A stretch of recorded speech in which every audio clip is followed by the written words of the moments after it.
Bonjour, bienvenue pour cette nouvelle vidéo de Dynamique de réussite. Aujourd'hui, je compte vous parler de l'apprentissage de la réussite. Alors, il n'y a pas d'école, l'école de la réussite, avec le grand titre en haut, école de la réussite, école du bonheur, ça n'existe pas. Ce genre de choses n'existe pas. C'est vrai qu'on pourrait l'inventer, mais aujourd'hui, ça n'existe pas. L'école de la réussite, c'est d'une part un petit peu notre éducation, l'éducation qu'on peut transmettre sur des valeurs qui permettent de réussir. Ça, c'est important. Mais le gros de l'école de la réussite, c'est l'école de la vie, premièrement. Et deuxièmement, c'est ce que l'on peut apprendre des personnes qui ont obtenu une maîtrise, qui sont devenues maîtres dans un domaine. Si vous apprenez de ces personnes qui sont devenues maîtres dans un domaine, vous allez pouvoir réussir beaucoup plus vite dans le domaine qui vous intéresse. J'ai eu l'idée de faire cette vidéo parce qu'on me pose régulièrement la question quand je suis sur des conférences ou alors quand je suis sur des salons, même des fois sur des séminaires, de me dire que pour mon âge, 31 ans, j'ai quand même beaucoup de connaissances. Et je tiens des séminaires, des conférences où on voit plutôt des animateurs, des conférenciers, même des auteurs qui ont plutôt 45, 50 ans, des fois plus. Je suis un petit peu dans le même bateau que ces personnes-là. Donc ça surprend parce que avec mon jeune âge, ça tranche, il y a un contraste quand même assez impressionnant qui peut être là. Et moi je réponds tout simplement, c'est que j'ai appris à manier les outils dont j'avais besoin. Alors pour vous expliquer un petit peu comment ça m'est venu, le fait de manier ces outils, c'est à l'époque où je faisais du sport, où je faisais de l'athlétisme en compétition au niveau national. Et j'ai fait de l'athlétisme simplement au début par hasard. J'ai rencontré mon entraîneur par hasard en allant faire un footing, on a discuté, et puis j'ai commencé à travailler avec lui. Et il se trouve que parmi mes collègues, mes copains d'entraînement, j'étais pas doué. J'avais pas une qualité naturelle de coureur, de sprinter. Et je n'avais pas forcément de qualité d'ailleurs de coureur tout court pour faire du sport. Je me démerdais toujours. J'ai un potentiel physique qui est bon. J'ai toujours su tirer mon épingle du jeu, mais j'étais pas en haut, j'étais pas par rapport à un club sportif. Après, j'étais pas en haut. Par contre, par rapport à mes copains qui étaient plus doués, qui avaient une meilleure gestuelle, qui avaient une meilleure qualité d'appui, un meilleur placement naturel, moi j'ai su apprendre, j'ai appris toutes ces choses-là, j'ai appris à me servir de tous ces outils. Et la plupart des personnes qui étaient plus douées que moi, je les ai battues. Ou alors si elles étaient vraiment très fortes en vitesse de base, j'arrivais à me rapprocher de leur performance et à pouvoir rivaliser avec elles. Donc ça c'était quand même très intéressant, c'était pour moi de pouvoir faire quelque chose alors que j'étais pas spécialement taillé pour initialement. J'ai attaqué même l'athlétisme, j'avais du ventre, j'étais loin d'être taillé comme un athlète. Donc c'est vrai que ça m'a permis de progresser finalement, de rentrer dans la peau un petit peu de ce personnage d'un athlète, d'un sportif, toute proportion gardée, je n'étais pas champion olympique, mais de pouvoir faire des performances d'un très bon niveau, d'un niveau honorable en tout cas, avec un potentiel de base qui n'était pas forcément exceptionnel. Et ça, aujourd'hui, je peux le retranscrire sur d'autres choses. Et j'ai finalement appris, parler de la communication, et je suis allé rencontrer des experts en communication, des gens qui ont appris à communiquer efficacement. Donc je suis allé rencontrer, pour n'en citer qu'un, je suis allé rencontrer Jacques Salomé, qui est peut-être en France l'un des plus renommés dans ce domaine. Donc j'ai appris, j'ai lu beaucoup, je lis énormément, je lis ou je regarde des vidéos, des conférences, je vais faire des séminaires, et ça me permet, toutes ces choses-là me permettent d'acquérir beaucoup de connaissances. Ça, c'est la première phase de l'apprentissage. Ça, c'est quand même très bien, c'est d'acquérir ces connaissances. Mais pour apprendre la réussite, c'est pas simplement d'acquérir des connaissances, c'est de les appliquer. Donc, quand vous apprenez des connaissances d'une personne qui vous transmet quelque chose qui a fonctionné, et qui fonctionne pour des milliers, des millions de gens, et à un moment, il faut se dire, maintenant, c'est génial. Moi, quand j'ai fait des séminaires, et au moment où on est transporté, on se dit, c'est fabuleux, c'est génial. Et pourtant, je vois plein de personnes qui ont assisté à des séminaires, ou même séminaires que moi, Donc on ne peut pas dire la prestation était moins bonne, il y a eu plein d'aléas qui ont fait que ça s'est moins bien passé, ou la prestation était différente. Non, c'était le même séminaire. Et pourtant, les personnes en question n'ont pas forcément eu la progression que j'ai pu avoir. Donc j'ai réfléchi, je me suis un peu posé la question, et en fait, je me suis aperçu d'une chose, c'est que dans l'apprentissage, il n'y a pas simplement l'acquisition des connaissances, il y a la mise en pratique de ces connaissances. Et la mise en pratique de ces connaissances, c'est pas dire demain, dans 6 mois, dans 1 an, je mettrai en application. Non, c'est aujourd'hui, c'est maintenant. Quand vous commencez à vous poser des questions, commencez à vous dire, voilà, j'ai appris ça, qu'est-ce que je peux faire avec ça? Je viens d'apprendre ça, je viens d'écrire ça, ça me paraît important. Est-ce que je peux faire quelque chose avec ça? Ça, c'est peut-être le point le plus important, et d'ailleurs le plus négligé, c'est qu'est-ce que vous faites maintenant? Qu'est-ce que vous faites aujourd'hui pour changer les choses, pour améliorer? Qu'est-ce que vous pouvez changer, que vous avez appris, pour améliorer votre vie, pour aller vers votre réussite? Donc moi, j'ai commencé à changer mes communications. Quand je lisais des livres, je regardais, je me disais, tiens, ça c'est intéressant. Maintenant, je vais commencer à changer ça.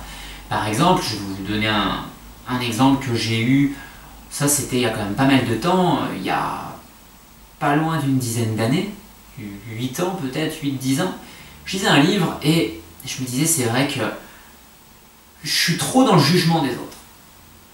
Je n'ai pas non plus tout le temps à critiquer, mais je jugeais. Et c'est vrai que dans le livre, il y a un truc qui me paraissait pertinent, c'était de me dire qu'il fallait arrêter de juger, il fallait prendre du recul, on pouvait donner son opinion, mais on n'était pas obligé d'être tout le temps en train de juger, de critiquer. Voilà. On peut dire, moi j'aime pas ça pour telle raison. Ça c'est constructif. De dire ça c'est nul, ça ce n'est pas constructif. Donc c'était de prendre une autre position. Et donc j'ai commencé à travailler là-dessus. Et petit à petit ça commençait à venir. Etc. etc. Et donc j'ai fait des communications, j'ai appris à faire des vidéos, à être plus à l'aise en public. J'ai appris, si on pouvait filmer, quand je faisais une consultation, ma première consultation il y a 5 ans et demi, avec des consultations que je peux tenir aujourd'hui, c'est le jour et la nuit. Mes premiers séminaires, c'est pareil. Donc voilà, ce sont des choses que j'ai apprises. Et ça, c'est ça l'apprentissage de la réussite. L'apprentissage de la réussite, c'est d'acquérir des connaissances auprès de personnes qui ont les connaissances dont vous avez besoin. Donc ça veut dire aller au contact de ces personnes, consultez-les, allez les voir en séminaire, achetez leurs livres, apprenez ce qu'elles ont à vous transmettre comme informations qui peuvent justement vous aider à transformer votre vie, à transformer ce que vous allez mettre en application. Ensuite, la deuxième phase, c'est justement d'agir, de dire voilà maintenant, je vais faire quelque chose. Et quand je dis je vais faire quelque chose, je viens de vous dire que j'ai vu des personnes qui ont assisté au même séminaire que moi, qui ont lu les mêmes livres que moi, qui ont des bibliothèques même remplies de livres, des livres fabuleux. Mais les livres, ils peuvent être fabuleux, les conférenciers peuvent être fabuleux. Si vous n'appliquez pas, vous n'êtes pas prêt à recevoir, vous n'êtes pas prêt à vous remettre en question, à dire ça dans ma vie, peut-être que ça ne fonctionne pas, il faut que je change, vous n'allez rien apprendre. Vous aurez des connaissances, la boîte crânienne pleine de connaissances, mais vous serez incapable de mettre quoi que ce soit en application. C'est dommage. Alors, si vous avez une chose déjà à retenir de cette vidéo, une chose qui est peut-être la plus importante de cette vidéo, ne vous dispersez pas. Quand vous avez capté une seule information qui est pertinente pour vous, qui doit pouvoir vous aider à avancer, à progresser, dites-vous, je vais me concentrer sur cette information. Je ne vais pas faire tout et n'importe quoi, pas faire 25 trucs en même temps. Je vais faire cette chose-là. Mais cette chose-là, je vais apprendre à la faire correctement, à la faire bien, pour la maîtriser et ensuite permettre de pouvoir passer à autre chose sereinement parce que j'aurai une grande maîtrise de cette chose-là. C'est comme quand on fait un art martial où on va vous faire reproduire un geste, et encore le même geste, et encore le même geste, et encore le même geste. Moi, j'ai fait de l'aïkido il y a quelques années, et les premiers entraînements, c'était toujours pareil, toujours pareil, toujours pareil. Ben oui, parce qu'il faut apprendre à faire certains gestes pour les maîtriser. Sinon, on ne les maîtrisera pas, et on ne les maîtrisera jamais. Faire trop de choses en même temps ne donne jamais de bons résultats, parce qu'on se disperse et en fait, on n'est jamais vraiment performant sur quelque chose. Moi, je vois des personnes qui viennent me consulter et je les freine, je leur dis attendez, on va arrêter de faire tout ça, on va se concentrer sur ça. on va faire ça, mais on va le faire bien. Et ensuite, on verra. Ensuite, on passera peut-être à autre chose. Mais faites déjà ça correctement. Ça, c'est important. Donc c'est peut-être l'information vraiment la plus importante de cette vidéo. Et puis enfin, pour l'apprentissage de la réussite, le dernier point, parce qu'il y en a toujours un comme ça, c'est la remise en question. Je dis souvent qu'il faut désapprendre ce que l'on a appris. Et pour moi, cette phrase d'ailleurs, elle est excellente, elle vient de Star Wars. Elle me vient en tout cas de Star Wars. Star Wars que je trouve formidable au niveau des réflexions qui sont contenues dans ces films. C'est Maître Yoda qui enseigne à Luke Skywalker, qui veut devenir un Jedi, qui lui enseigne comment devenir un Jedi. Et il lui dit, il faut que tu désapprennes ce que tu as appris. Et c'est vrai que lorsqu'on a appris des choses qui ne sont pas favorables pour nous permettre de réussir, il faut accepter de lâcher ces choses-là. Et ça, c'est compliqué parce que lâcher, ça veut dire libérer ce qui nous réconforte. Sortir de notre zone de confort. Et ça nous fait peur, c'est normal. Donc il ne faut pas tout lâcher d'un coup. Tout lâcher d'un coup, c'est extrêmement délicat. C'est un stress. Il faut apprendre à lâcher petit à petit. C'est pour ça que je ne vous parle pas de tout révolutionner dans votre vie, mais de faire une chose, une seule chose déjà. Changer une chose dans votre manière de faire. Et petit à petit, vous en changerez une deuxième, et puis une troisième, et puis une dixième, et puis une centième. Et après, ce sera facile parce que vous aurez tellement évolué que ce sera simple. Et donc la remise en question, c'est d'une part de désapprendre ce que l'on a appris, d'accepter qu'on ait appris des choses qui ne soient pas les bonnes pour réussir, ou qui aient pu être justifiées à un moment de notre vie et qui ne sont plus justifiées aujourd'hui. Ça, c'est très important. Et puis, enfin, cette remise en question, c'est sur ce que l'on fait. Quand on apprend quelque chose, il y a des moments où on va le faire bien, c'est de se dire, il faut que je reproduise ça, ça c'est bien, ça c'est bon, il faut le reproduire. Et puis ça, là, ça c'est pas bien. Alors si c'est pas bien, qu'est-ce qu'il faut faire? Il faut simplement se dire, voilà, j'ai l'humilité de dire, ça je me suis investi, j'ai pas réussi à faire ce que je voulais. Pourquoi est-ce que j'ai pas réussi à faire ce que je voulais? Il y a quelque chose qui n'a pas fonctionné. Qu'est-ce qui n'a pas fonctionné? Apprenez simplement à vous dire honnêtement, ça n'a pas marché. Qu'est-ce que je peux faire maintenant? Quelle est ma contribution pour pouvoir permettre la prochaine fois que je vais mettre ça en application, que ça fonctionne?